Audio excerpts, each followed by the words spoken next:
Hello everyone, আসসালামু আলাইকুম। Welcome back to my channel. আরও একটি নতুন রেসিপি নিয়ে আমি আপনাদের মাঝে হাজির হয়ে গেলাম। আমার আজকের রেসিপি রসমালাই। আপনারা কিভাবে অল্প উপকরণে এবং অল্প খরচে এই রসমালাই রেসিপিটি তৈরি করতে পারেন সেটি আমি আজকে আপনাদের মাঝে শেয়ার করব। মাত্র 30 টাকা দিয়ে 3টি মিনি প্যাক গুঁড়া দুধের প্যাকেট দিয়েই আপনারা এই মজাদার রসমালাইটি তৈরি করতে পারবেন। তো চলুন এখন আমরা রসমালাই কিভাবে তৈরি করব সেটি দেখে নিই। প্রথমেই আমি একটি ডিম নিয়ে নিলাম। ডিমটা ভেঙে একটি বাটিতে নিয়ে নিচ্ছি এবং কাঁটা চামচের সাহায্যে ডিমটাকে ভালো মতো ফেটিয়ে নিতে হবে। ডিমটা আমার ভালো মতো ফেটানো হয়ে গিয়েছে। প্রথমে আমি এখানে 2 প্যাকেট গুঁড়ো দুধ নিয়ে নিয়েছি, 2টো মিনি প্যাক নিয়েছি। 10 টাকা করে, 2টো 20 টাকা। 20 টাকার 2টো মিনি প্যাক গুঁড়া দুধ নিয়েছি। আমি এখানে ডানো দুধটা ব্যবহার করতেছি।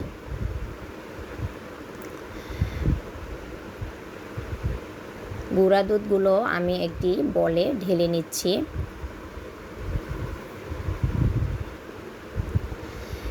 এখন এতে আমি হাফ চা চামচ বেকিং সোডা দিয়ে দিলাম। দিয়ে দিব 1.5 টেবিল চামচ ঘি। আপনারা চাইলে ঘিয়ের পরিমাণটা বাড়িয়ে বা কমিয়ে নিতে পারেন। আমি এখানে 1.5 টেবিল চামচ ঘি নিয়ে নিলাম। এখন হাতের সাহায্যে ভালো মতো মেখে নিতে হবে।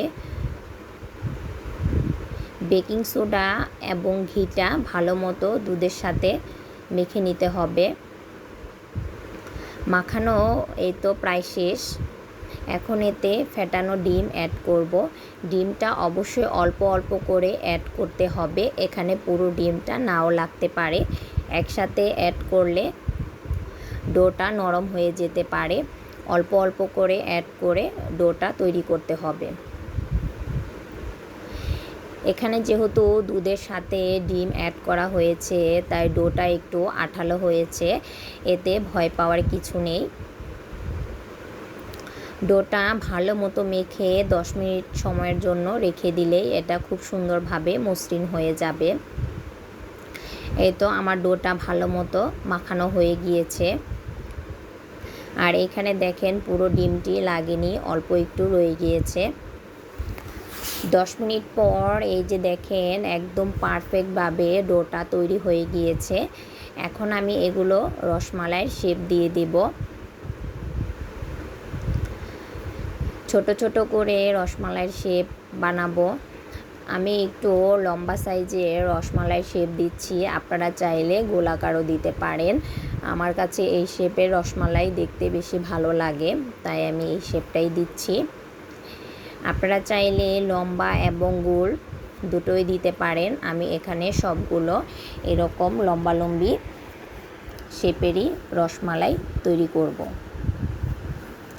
মাত্র 2টো ছোট মিনি প্যাক দিয়ে দেখেন কতগুলো রসমালাইয়ের শেপ হয়ে গিয়েছে। এখন আমি চুলায় একটি হাঁড়ি বসিয়ে দিলাম। এখন এতে 2 কাপ পরিমাণ পানি দিয়ে দিয়েছি। আর এখানে আরেকটি মিনি প্যাক ডানো দুধ নিয়ে নিয়েছি, এটিও 10 টাকার। প্রথমেই চুলাটা অন করা যাবে না। পানির মধ্যে গুঁড়া দুধটা দিয়ে ভালো মতো নেড়ে চেড়ে মিশিয়ে তারপর চুলাটা অন করতে হবে, না হলে গুটি গুটি হয়ে যেতে পারে। চামচের সাহায্যে ভালো মতো নেড়ে চেড়ে দুধটা মিশিয়ে তারপর চুলাটা অন করতে হবে। আর দুধটা বেশি সময় ধরে জাল করা যাবে না। 2টা বা 3টা বলক আসলেই এর মধ্যে রসমালাইয়ের শেপগুলো অ্যাড করে দিতে হবে। এই তো দুধগুলো 3টা বলক চলে এসেছে।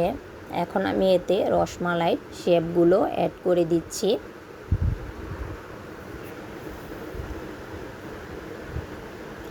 দেখতেই পাচ্ছেন অনেকগুলো রসমালাইয়ের শেপ বানানো গিয়েছে। তো আমি সবগুলোই দিয়ে দিলাম। এখন একটি ঢাকনা দিয়ে ঢেকে দিচ্ছি এবং ঢাকনার ছিদ্রটা বন্ধ করে দিচ্ছি। ঢাকনা দিয়ে ঢেকে 5 মিনিট সময় ধরে জাল করতে হবে এবং এই সময়ে চুলার আঁচটা মিডিয়ামে রাখতে হবে যেন দুধটা উতলে পড়ে না যায়। হাতলটা ধরে একটু নেড়েচেড়ে দিলাম। 5 মিনিট পর ঢাকনা সরিয়ে নিলাম। দেখেন রসমালাইগুলো ফুলে উঠেছে, তার মানে এটি পারফেক্টভাবে তৈরি হচ্ছে। এখন এতে আমি হাফ কাপ পরিমাণ কনডেন্স মিল্ক অ্যাড করে দিচ্ছি। আপনারা চাইলে চিনিও অ্যাড করতে পারেন, আমি এখানে কোনো চিনি অ্যাড করব না। কনডেন্স মিল্ক অ্যাড করলে রসমালাইটা ঘন হয়, আপনারা কনডেন্স মিল্ক অ্যাড করার চেষ্টা করবেন।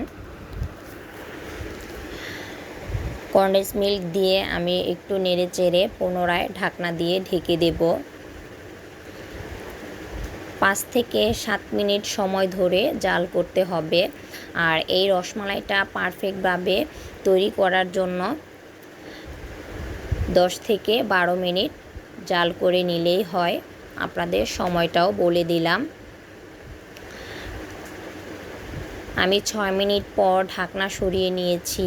আর এই তো দেখেন রসমালাইগুলো সবগুলো খুব সুন্দরভাবে পারফেক্টভাবে তৈরি হয়ে গিয়েছে। এখন আমি এগুলো ঠান্ডা করে একটি সার্ভিং বলে সার্ভ করে নেব। রসমালাই সব সময় দেখবেন ঠান্ডা ঠান্ডা খেতেই কিন্তু বেশি ভালো লাগে।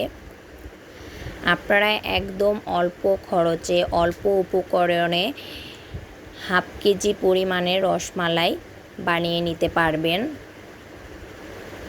আর দোকান থেকে চড়া দামে রসমালাই কিনতে হবে না।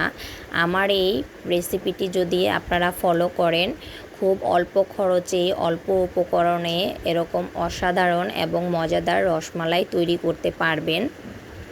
মাত্র 30 টাকার মিনি প্যাক দিয়েই আপনারা এই মজাদার রসমালাইটি তৈরি করতে পারবেন। আপনাদের আমি একটি রসমালাই ভেঙে দেখাচ্ছি যে এটি একদম পারফেক্টভাবে তৈরি হয়েছে। এই তো দেখেন রসমালাইটা ভিতরটাও একদম পারফেক্ট হয়েছে। আপনাদের যদি আমার এই রান্নার রেসিপিটি ভালো লেগে থাকে, অবশ্যই আমার চ্যানেলটা সাবস্ক্রাইব করে একটি লাইক দিয়ে আমার পাশে থাকবেন। আমার নতুন নতুন আরও রান্নার ভিডিও পাওয়ার জন্য আমাকে উৎসাহিত করবেন। আজকের মতো রসমালাই খেতে খেতে এখানেই বিদায় নিচ্ছি। সবাই ভালো থাকবেন, সুস্থ থাকবেন। আল্লাহ হাফেজ।